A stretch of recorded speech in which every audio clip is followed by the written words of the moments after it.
اب میں آپ حضرات کے سامنے کچھ دین کی باتیں پیش کروں گا، آپ حضرات میں بھی غور سماعت فرما لیں۔ الحمدللہ وکفا وسلام علی عباد الذین اصطفى، اما بعد، قال اللہ تبارک وتعالی فی کلامہ المجید والفرقان الحمید، اعوذ باللہ من الشیطان الرجیم، بسم اللہ الرحمن الرحیم، یا ایھا الذین آمنوا قوا انفسکم واہلیکم نارا، وقال تعالی فی موضع آخر وَذَرُوا مَا ظَاهِرَ الْإِثْمِ وَبَاطِنَهُ، وقال النبیون علیہ الصلاۃ والسلام الطہور شطر الایمان، وقال فی موضع آخر النظافة نصف الایمان۔ صدق اللہ العظیم۔ ہم سب کو اللہ کا احسان ماننا چاہیے، اللہ کا شکریہ ادا کرنا چاہیے کہ اللہ تبارک و تعالی نے ہم سب کو اس بابرکت محفل میں دین کی نسبت پر بیٹھنے کی توفیق عطا فرمائی۔ میرے عزیز ساتھیوں اور بزرگوں، اللہ نے ہم سے آپ سے پیار کیا، اللہ نے ہم سے آپ سے محبت کی۔ میرے عزیزوں، یہ دین کی وہ محفلیں ہیں جن کے بارے میں ہم سب کے آقا علیہ السلام کا فرمان ہے، ہم سب کے آقا علیہ السلام کا ارشاد ہے کہ اللہ کے فرشتے جو ہے ایسی محفلوں کو، ایسی مجلسوں کو تلاش کرتے پھرتے ہیں، اور جس جگہ پر اللہ کا ذکر ہو رہا ہوتا ہے، نبی علیہ السلام پر درود و سلام کا نذرانہ پیش کیا جا رہا ہوتا ہے، وہ فرشتے جو ہے اس محفل میں بیٹھ جاتے ہیں اور جو ہے اس کو اپنے پروں سے ڈھانپ لیتے ہیں۔ ہمیں جو ہے اللہ کا شکریہ ادا کرنا چاہیے، اللہ کا احسان ماننا چاہیے کہ اللہ نے ہم سے پیار کیا، اللہ نے ہم سے محبت کی ہے، اس لیے آج ہمیں جو ہے اس بابرکت محفل میں، اس بابرکت اجلاس کے اندر ہمیں جانے کی اور بیٹھنے کی توفیق عطا فرمائے۔ میرے عزیزوں، میں زیادہ کچھ نہیں کہوں گا، میں آپ حضرات کے سامنے جو ہے چند ہی باتیں رکھوں گا، آپ حضرات جو ہے ان کو دل کے کانوں سے سنیے گا اور اس نیت سے سنیے گا کہ جو اس جگہ پر بیٹھ کر کے ایک عالم دین جو کہہ رہا ہے، اگر وہ بات جو ہے سچی ہو، صحیح ہو، تو انشاءاللہ ہم اس نیت سے سنیں گے کہ ہم اس پر عمل ضرور کریں گے۔ میرے عزیزوں، اللہ رب العزت نے قرآن پاک کے اندر فرمایا ہے وَذَرُوا ظَاهِرَ الْإِثْمِ وَبَاطِنَهُ، اللہ خود قرآن کے اندر کہہ رہا ہے اے لوگو، تم ان گناہوں کو بھی چھوڑ دو جو تم دن میں کیا کرتے ہو، علل اعلان کیا کرتے ہو، کھلم کھلا کیا کرتے ہو، چوراہوں پہ کیا کرتے ہو، اور وباطنہ فرمایا ہے، اور کیا کہا، ان گناہوں کو بھی چھوڑ دو جن گناہوں کو تم جو ہے کمروں میں بند کیا کرتے ہو،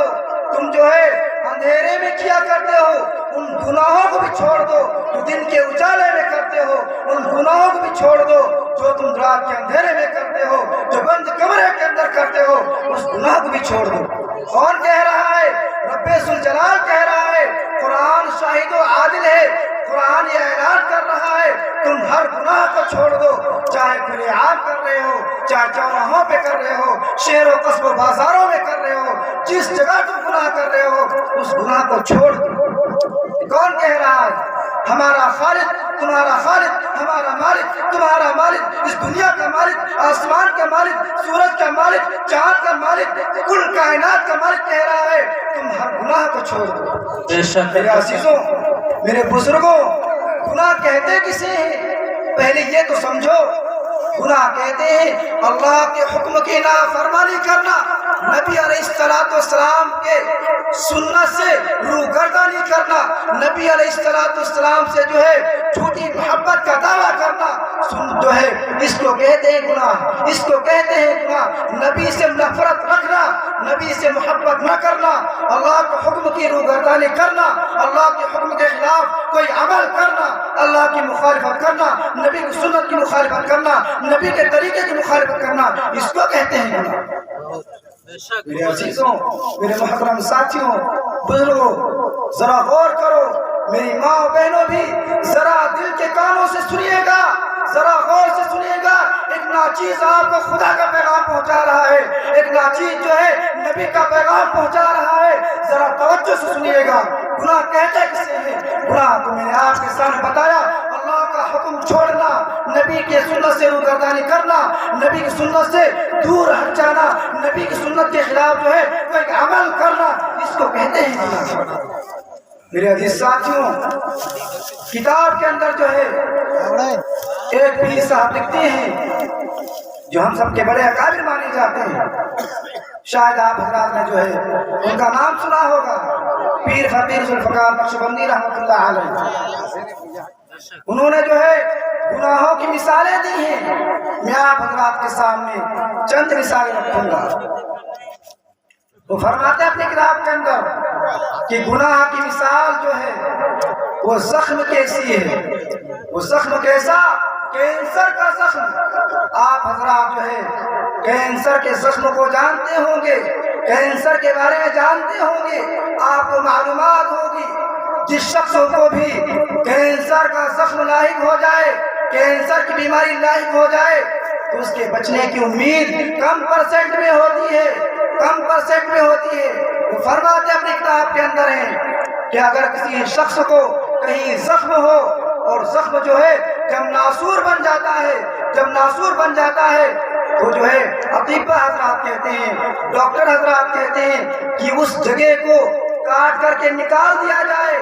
اگر پھوڑا ہو یا پھنسی ہو، کوئی بھی ہمارے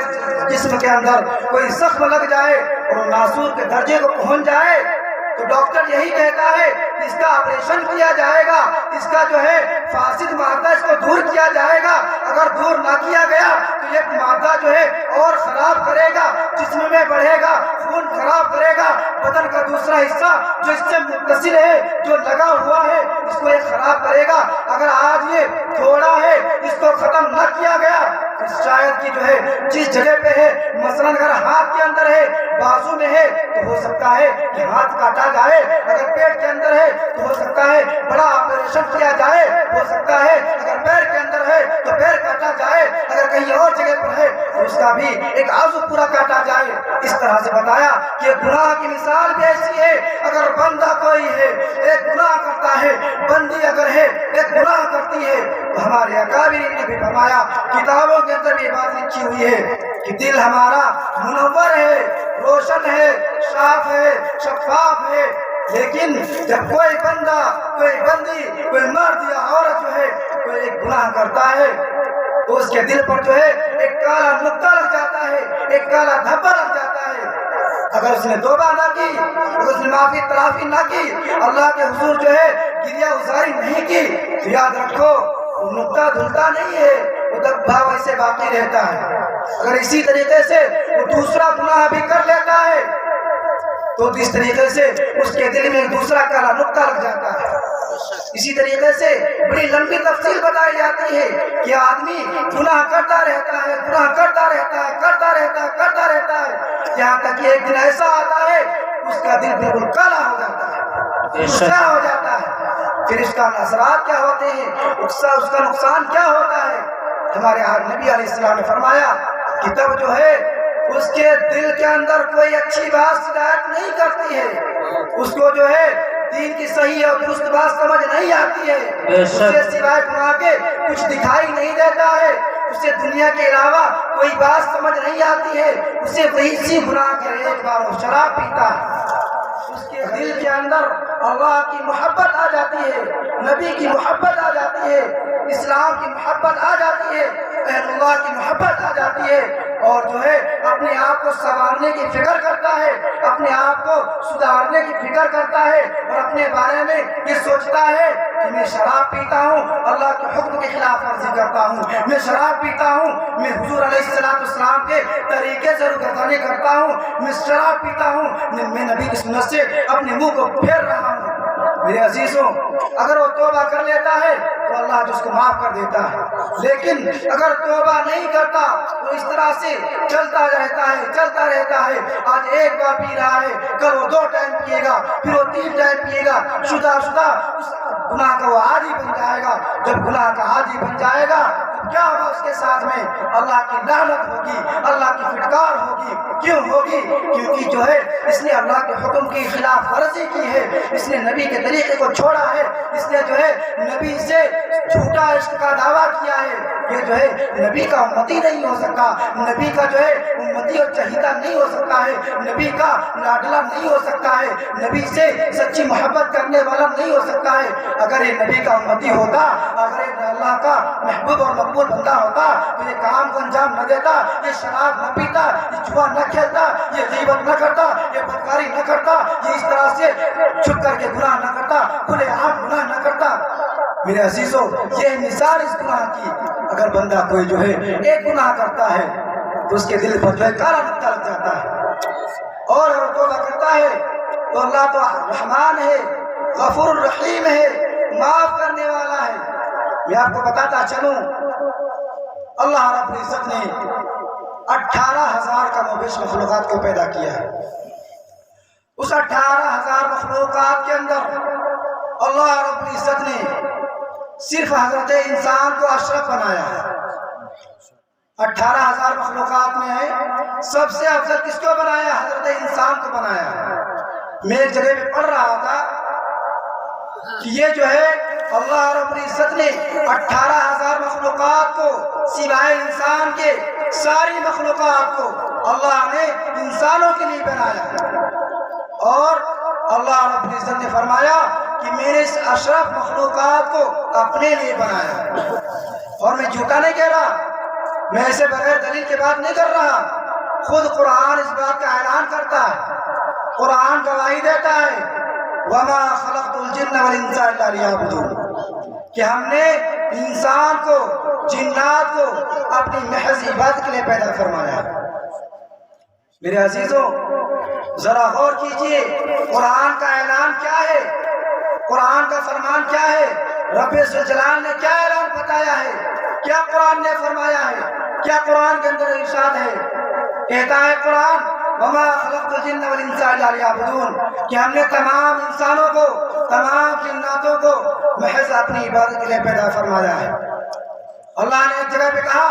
کہ تم جو ہے میرے لیے ہو، دنیا کی ساری مخلوق تمہارے لیے ہے، تمہارے لیے تم جو ہے جانوروں سے فائدہ استفادہ حاصل کرو، تم زمین کے ذریعے سے فائدہ استفادہ حاصل کرو، تم زمین سے جو ہے اناج پیدا کرتے ہو جس کو تم کھاتے ہو، آسمان کے سائے میں رہتے ہو، سورج سے تم جو ہے روشنی حاصل کرتے ہو، سورج کی روشنی میں تم کام دھندے کرتے ہو، یہ ساری مخلوقات کو تمہارے تابع اللہ نے کر دیا ہے۔ کیسا ہے؟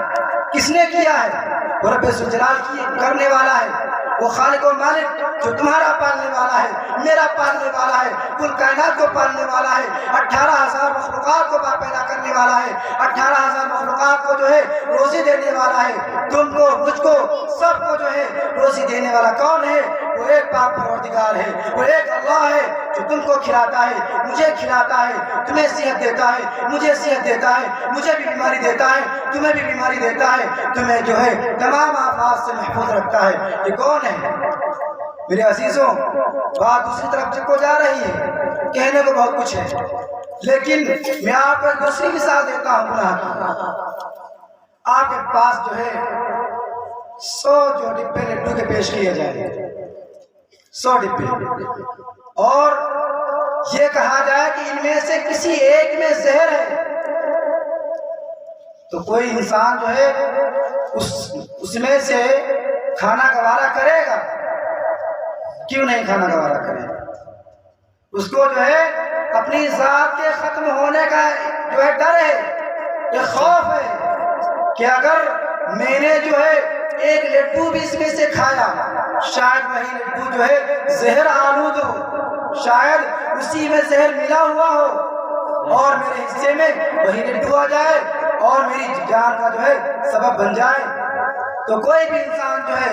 اس کو کھانا گوارا نہیں کرے گا، سب اس سے جو ہے بچنا چاہیں گے. کیوں؟ انہیں پتا ہے نا کہ اگر ہم نے اس میں سے لڈو کھایا شاید کہ جو ہے وہ زہر آلود لڈو، شاید وہ جو ہے زہر ملا ہوا لڈو ہمارے حصے میں آ جائے اور ہماری جان کے جانے کا سبب بن جائے. تو کوئی انسان جو ہے ذی عقل ہو، چاہے کیسا ہی ہو، چاہے کم درجے کا انسان ہو، چاہے اعلیٰ درجے کا انسان ہو، چاہے کیسا ہی ہو، لیکن اس کو کھانا گوارا نہیں کرے گا. ایسے ہی اہل اللہ کی صحبت میں رہنے والا شخص، دین سے جڑا ہوا شخص،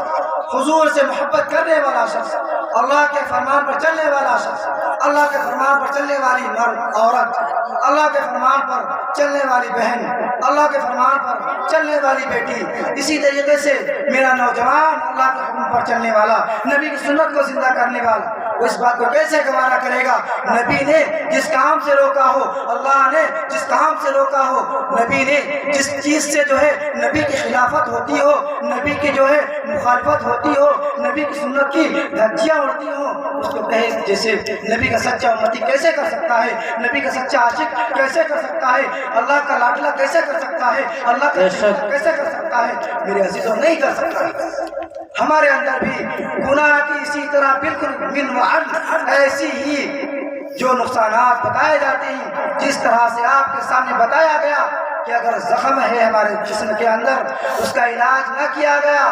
اس کے جو ہے نقصانات کو نظر کے سامنے نہ رکھا گیا، کسی حکیم اور ڈاکٹر سے صلاح نہ لی گئی، تو جو ہے وہ ہمارے لیے وبال جان بن سکتا ہے، ہماری جان کے جانے کا خطرہ بن سکتا ہے.